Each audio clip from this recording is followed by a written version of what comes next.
სამსახურს.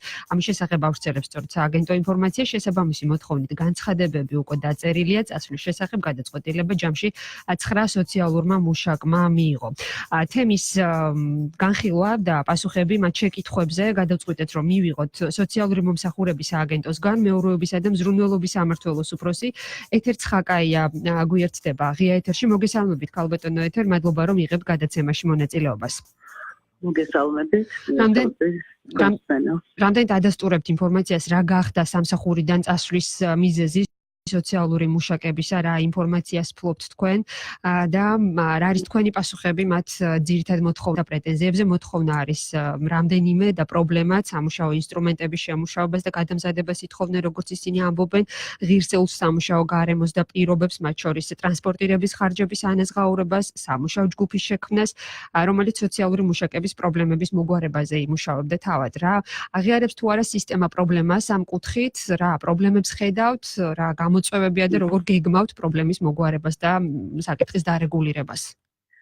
დიახ, მოგახსენებთ, სისტემური პრობლემები ნამდვილად არსებობს და ამას აღიარებს როგორც ჯანდაცვის სამინისტრო, ისევე სოციალური მომსახურების სააგენტო და სანამ სოციალური მუშაკები მიიღებდნენ გადაწყვეტილებას წასვლის თაობაზე, მესმოვნეთ, რომ მანამდე უკვე დაწყებული იყო მუშაობა და საერთოდ დაწყებული იყო რეფორმაზე მუშაობა, იმდენად რამდენადაც დანახული იყო სისტემაში არსებული პრობლემები, როგორც მოგახსენებთ, როგორც სამინისტროს, ასევე სააგენტოს მხრიდან და აი ეს რეფორმა გულისხმობდა თანამშრომელთა რაოდენობის მატებას, მათ კვალიფიკაციის ამაღლებას, სამუშაო გარემოს გაუმჯობესებას და ასე შემდეგ. ამ მიმართულებით გარკვეული ქმედებები განხორციელებულია უკვე, კერძოდ გაეროს ბავშთა ფონდის დახმარებით, საერთაშორისო და ადგილობრივი ექსპერტების ჩართულობით განხორციელდა შესწავლა სოციალური მუშაობის სპეციფიკის და ის მოკლევადიანი და გრძელვადიანი რეკომენდაციები იმისთვის, რომ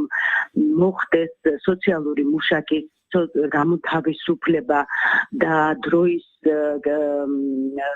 მეტი დრო რომ კონდეთ იმისთვის სოციალურ მუშაკებს რა ფუნქციებისგან და განთავისუფლდნენ, რა რაოდენობა არის საჭირო დამატება, რომ მათ კარგად სრულფასოვნად შეასრულონ სოციალური სამუშაო, რაც არის მათი ძირითადი მოთხოვნა, რაც არის მათი ძირითადი განცდა იმის თაობაზე, რომ მათ ცოტა დროის და დიდი დატვირთვის ფონზე არ ეძლებათ სრულყოფილად შეასრულონ სოციალური სამუშაო.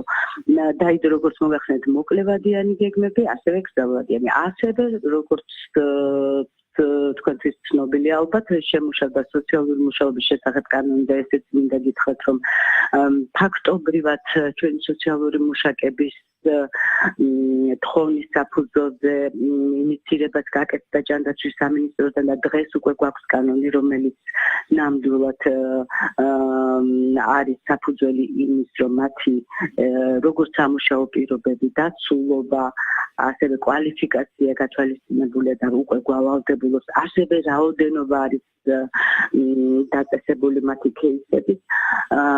ეს სამუშაოზე ყველაფერი დაწყებული იყო მათ მიღებული გადაწყვეტილებებამდე, ნამდვილად პრობლემები იყო სისტემაში, მათი დატვირთვა და სწორედ ამის გათვალისწინებით მოხდა როგორც ჯანდაცვის სამინისტროსთან, ასევე სააგენტოსთან გან ეს ინიციატივები.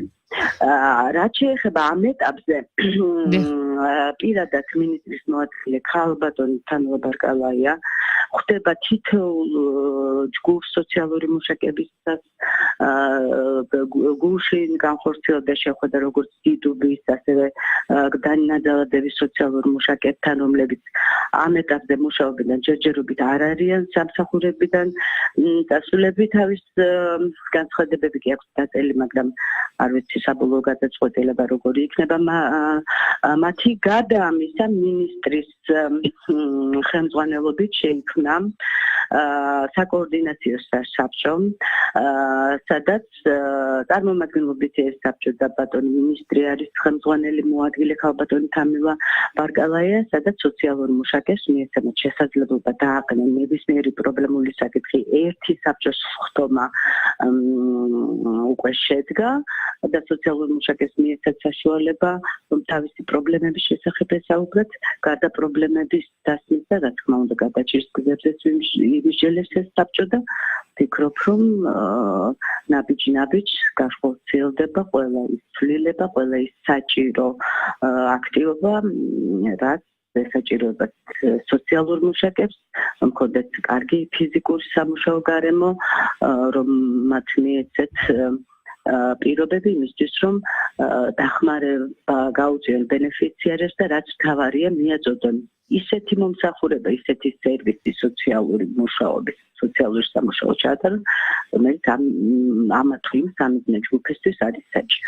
ქალბატონო ეთერ, გლდანი ნაძალადევის სერვის ცენტრში თავად სოციალური მუშაკები საუბრობდნენ, რომ სამუშაო პირობები არის განსაკუთრებით რთული, ღირსება შემლახველი როგორც ბენეფიციარებისთვის, ასევე სოციალური მუშაკებისთვის. არ არის ძალიან ელემენტარული პირობაც კი, რომ ინფორმაცია, თუნდაც პირადი და პერსონალური ინფორმაცია არ იყოს გაჟღერებული, თუნდაც გამომდინარე იქედან, რომ მათ უწევთ ხმამაღლა საუბარი საკუთარი თავის შესახებ ბენეფიციარებს გულისხმობ, რომლის მოსმენის შესაძლებლობაც აქვს ირგვლივ ყველა. შესაბამისად, ძალიან დიდია პრობლემათა ჯაჭვი. თქვენ საუბრობთ, რომ მოგვარება უკვე დაწყებულია ამ პრობლემის, რომ სისტემა ხედავს ხარვეზებს ამ მიმართულებით და დაწყებულია მუშაობა, თუმცა საინტერესოა, როდისთვის ვნახავთ შედეგებს და საერთო ჯამში როდის მიიღებენ კონკრეტულ, ვთქვათ, შედეგს უკვე სოციალური მუშაკები, რაც ბუნებრივია უნდა აისახოს კიდეც საზოგადოებაზე და გაჯანსაღებაზე იმ პროცესებისა, რომლის მოგვარებისთვისაც არის ეს სამსახური შექმნილი და ასევე საინტერესოა კონკრეტულად რა შეიცვლება სოციალური მუშაკებისთვის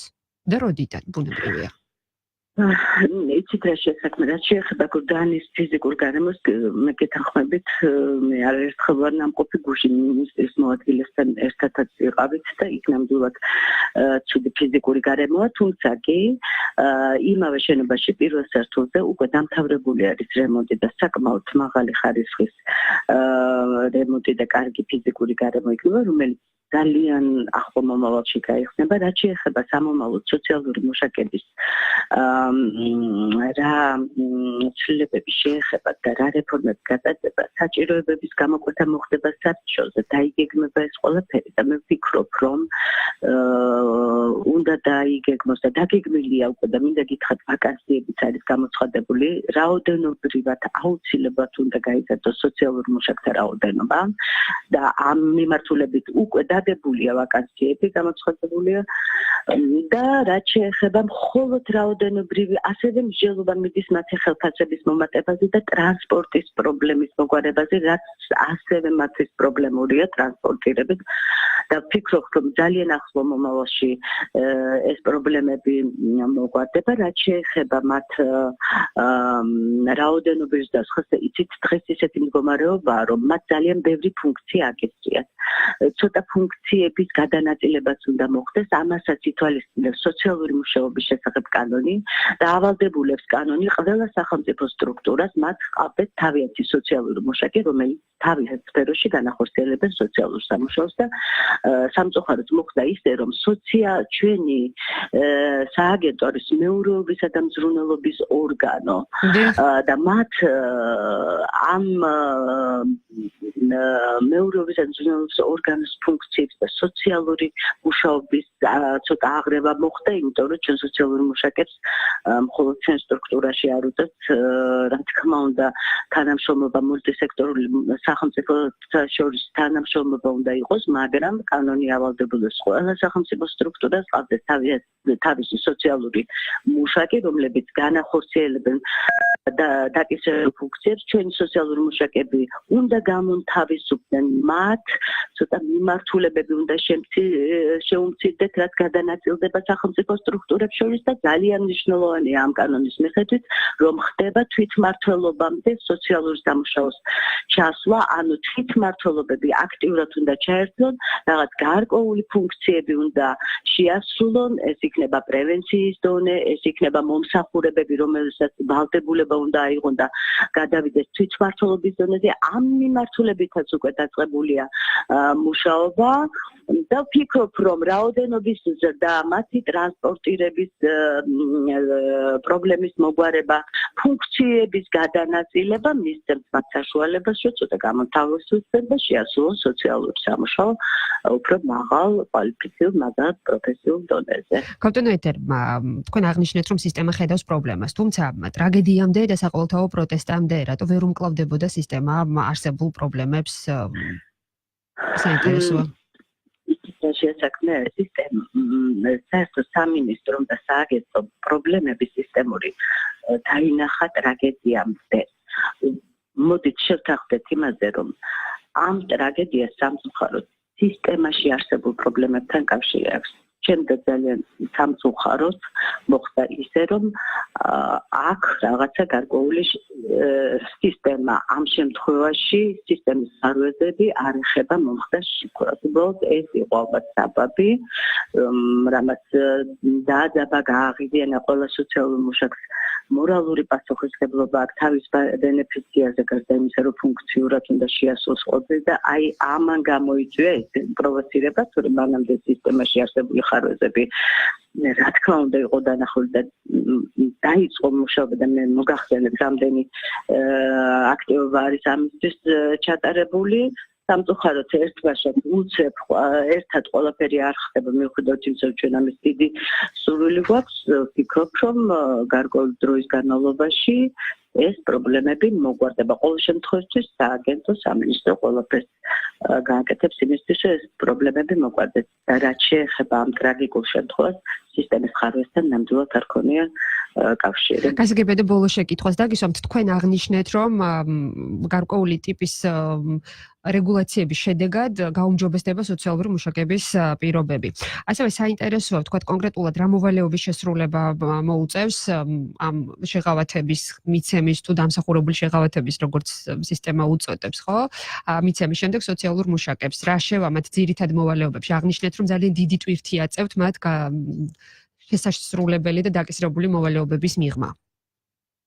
კი ბატონო, ზუსტად ამისთვის მაყავდა მოწვეული ექსპერტი, რომელმაც მიახლოებით ჩამოაყალიბა რა მიმართულებების დელეგირება უნდა მოხდეს კანონის შესაბამისად თვითმმართველობაზე.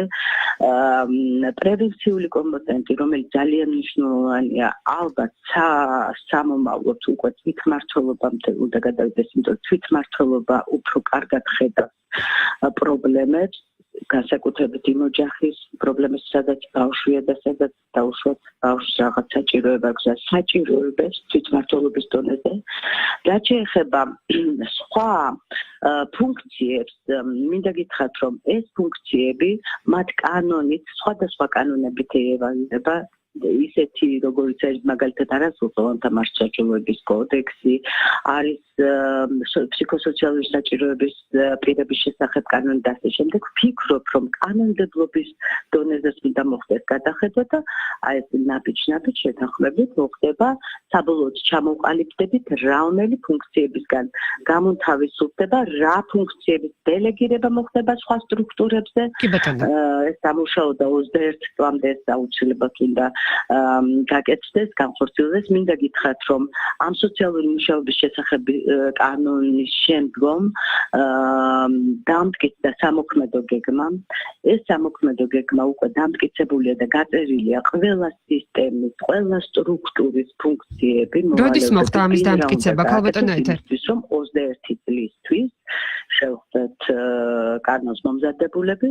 რომელიც ნაწილობრივ უკვე ამოქმედებულია, მაგრამ 21 წლიდან სრულყოფილად ამოქმედება და ეს კანონი მოიცავს როგორც სოციალური მუშაკების რაოდენობის მატებას, ასევე ადგენს кейს შემთხვევების რაოდენობას, ასევე მათი წახალისების, წინსვლის, დაცულობის სოციალური გარანტიებას.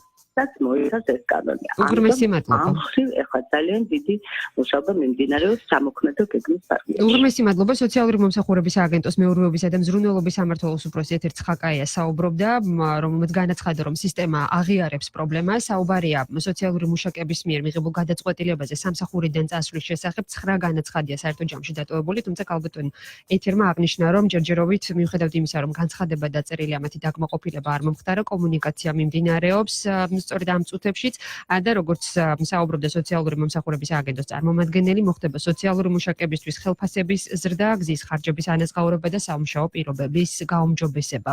ამ დროისათვის დაგემშვიდობებით დროებით წინ სპორტული გამოშვება გედით დიტო კახაგელაშვილთან ერთად და შემდგომ 16 საათსა და 15 წუთიდან დღის მთავარი თემით შევხვდებით ერთმანეთს პროტესტი ჰესების გარშემო გრძელდება და ჩვენი სტუმრებით სწორედ ამ საკითხის ირგვლივ ვისაუბრებენ.